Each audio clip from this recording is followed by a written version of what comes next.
For God so loved the world, come on, that He gave His only Son, and whosoever believes. 호렙산에 이른 엘리야 선지자는 그곳에서 굴을 찾아서 굴로 들어갑니다. 이 굴로 들어간다는 표현도 이세벨 여왕이 죽이겠다 하니까 무서워서 꼭꼭 숨는 거죠. 은폐. 그 모든 군대를 풀어서 나를 찾을 건데 못 찾는 곳으로 꼭꼭 숨어서 들어가는 이 엘리야 선지자의 실망감 또는 두려움, 그것을 표현하기도 해요. 근데 또한 엘리야가 그냥 보통 사람입니까? 하나님의 사람 아닙니까? 가장 지금 실족했을 때 굴로 들어가서 하나님을 찾는, 독대하는 모습이기도 하다고 보여요. 그 이중적인 의미가 다 있을 겁니다. 즉 우리도 뭔가 어렵고 힘들고 하면 나가기도 싫고 그냥 방 안에 그냥 처박혀서 틀어박혀 있고 싶을 때도 있죠. 근데 또 우리가 보통 사람이 아니고 믿음의 사람이라면 그냥 거기에서 어둠 속에서만 있겠습니까? 또 어둠 속에서 그 하나님을 찾는 마음, 그런 것이 있을 겁니다. 지금 엘리야 선지자가 그랬을 것 같아요.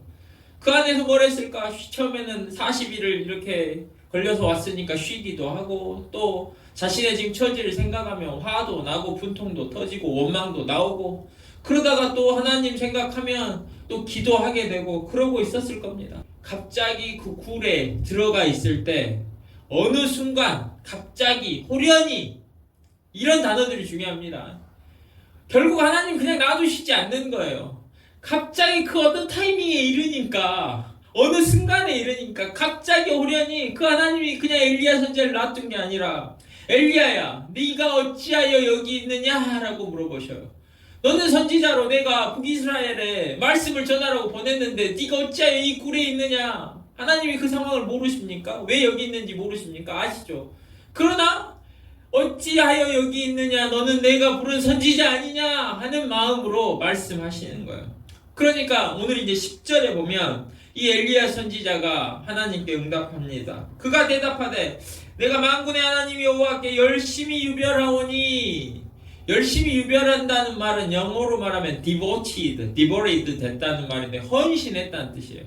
내가 하나님께 열심히 헌신했습니다. 내가 선지자로 부름받아서 북이스라엘 가서 말씀을 전하고, 기적을 행해야 되면 기적을 행하고, 책망을 해야 되면 책망을 하고, 제가 순종하려고 최선을 다해서 제 사명을 감당하려고 했습니다 라는 뜻이에요.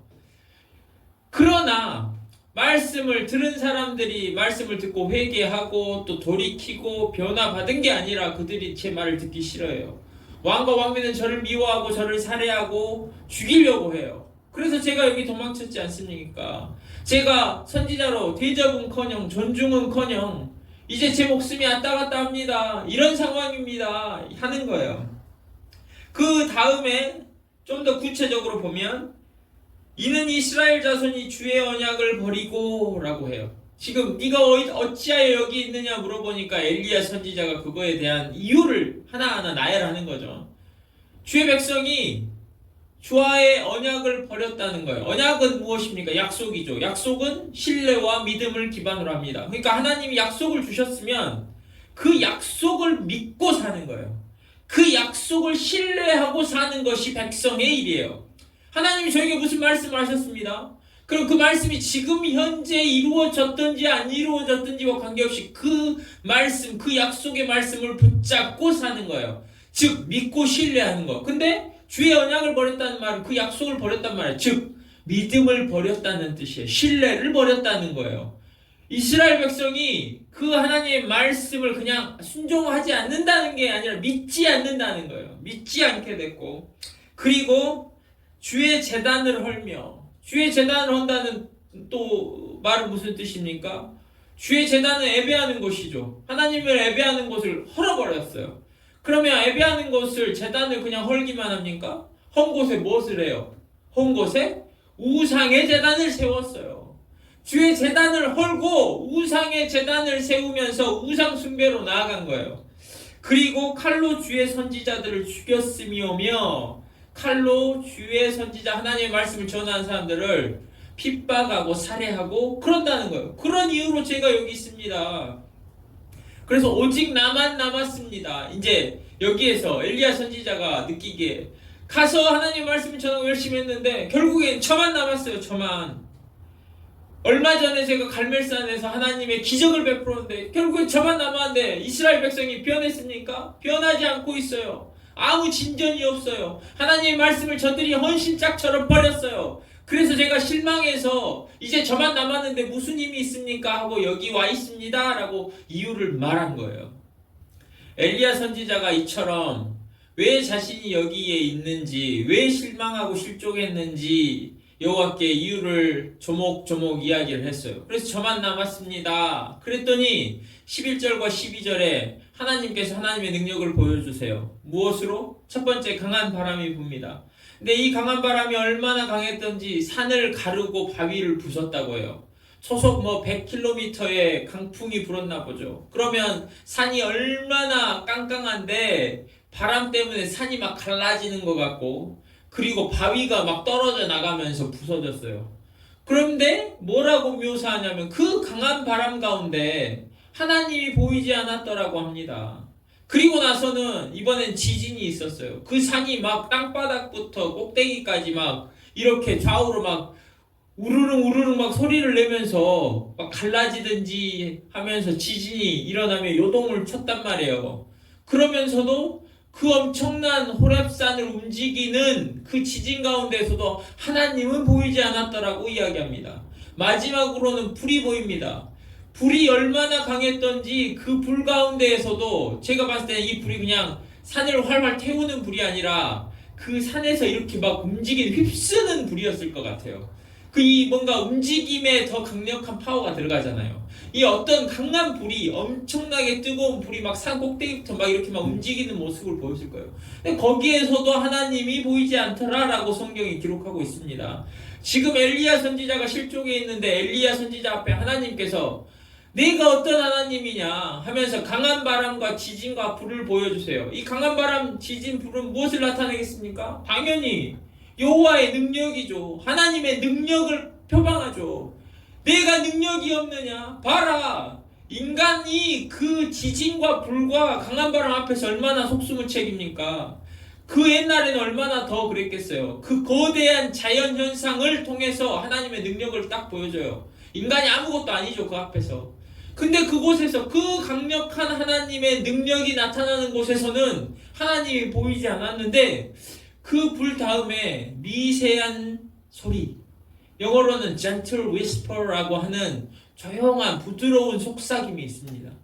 그 부드러운 속삭임 가운데 이 엘리야 선지자가 하나님을 봐요. 그리고 나서 하나님에게 제 사명을 받아가지고 다시 사명을 받아서 소명 가운데로 나아가요. 그래서 다시 말씀을 전하러 내려갑니다. 여러분, 왜 그 강력한 하나님의 능력 가운데는 하나님이 보이지 않는다고 했는데 그 미세한 소리, 조용한 하나님의 속삭임, 하나님의 조용한 그 말씀 가운데는, 부드러운 그 말씀 가운데는 하나님이 보였을까요? 저는 이렇게 생각해요. 저는 이렇게 믿어요. 그 조용한 말씀을 가지고 엘리야 선지자가 다시 내려가잖아요. 그 조용한 말씀 가운데 엘리야 선지자는 하나님을 봅니다. 우리는 어떻게 하나님을 봅니까? 우리는 어디에 하나님이 계시나? 우리가 하나님께 능력받고 하나님의 능력 가운데 하나님을 볼 것 같죠? 여러분이 방언을 하고 여러분이 어떤 어마어마한 애언을 할 수 있는 능력이 있다고 하나님을 보는 겁니까? 아니에요. 우리는 하나님을 어디에서 보냐면 그 미세한 하나님의 말씀, 그 말씀 가지고 오늘 읽은 말씀 또는 내가 큐티 삶에서 만나는 그 말씀이 하나님이 나에게 직접 하시지 않았어도 하나님이 어떤 감화 감동을 통해서, 성령의 감화 감동을 통해서 말씀하시면 그 말씀 가운데 하나님을 만나죠. 왜요? 그 안에 우리의 믿음을 통해서. 여러분, 이 엘리야 선지자가 그 미세한 속삭임을 가지고 다시 사명으로 나아가려면 뭐가 필요합니까? 결국엔 믿음이라는 게 필요해요. 여러분, 그 말씀을 전해주시는 분에 대한 믿음을 가지고 하나님을 만나는 거예요. 여호와의 능력을 통해서 하나님을 보는 게 아니라 우리의 믿음을 통해서 하나님을 보는 거예요. 여호와는 어디에 계시냐? 우리의 믿음 안에 있는 거예요. 그래서 제가 여러 번 이야기했죠. 우리가 가지고 있는 그 믿음이라는 것이 이만큼밖에 안 되는 아주 작은 것 같은데, 그 작은 물방울 같은 건데, 그 물방울 안에 온 우주를 창조하신 하나님이 들어 계시면 그 믿음의 가치가 어마어마한 거라니까요. 제가 가지고 있는 믿음을 통해서 하나님을 보는 거예요. 아무리 기적을, 예수님께서 많은 기적을 바리새인들 앞에 베푸셨습니다. 그러나 그들에게 믿음이 없으니까 그 예수 그리스도를 통해서 하나님을 보지 못하는 거예요. 예수 그리스도가 하나님의 아들임을 절대 믿을 수 없는 거예요. 하나님을 바로 옆에서 예수 그리스도를 만났는데 그분이 하나님의 아들인 것을 절대 깨닫지 못하는 거예요. 왜? 믿음이 없으니까. 믿음을 통해서 보지 않으니까. 엘리야 선지자에게 하나님의 능력이 없어서 하나님이 강한 바람과 불과 지진을 주면 그것을 가지고 가서 아합과 이세벨 여왕에게 딱 퍼놓고 그 앞에서 그렇게 하면 그들이 거기에서 무릎 꿇고 여호와를 찾을 것 같습니까? 그 전에 하늘에서 불을 내리고 큰 비를 내리지 않았습니까? 여러분, 엘리야 선지자가 그걸, 그 강한 여호와의 능력을 가지고 가는 것이 아니라 그 미세한 속삭임 가운데 하나님이 주시는 말씀, 그 안에서 믿음을 가지고 하나님을 만나는, 그리고 그 믿음을 가지고 가는 거야. 우리에게도 하나님이 주시는 말씀. 사랑하는 성도님, 하나님은 믿음 속에서 보이시는 분이에요. 여호와는 여호와가 주신 능력 속에 있는 것이 아니라 믿음 속에 계십니다.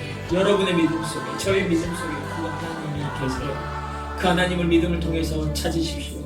찾고 구하고 나아가십시오. 다시 소명으로 여러분들이 전진해 가야 될 길을 가십시오. 하나님이 믿음 가운데 우리를 사용하실 겁니다.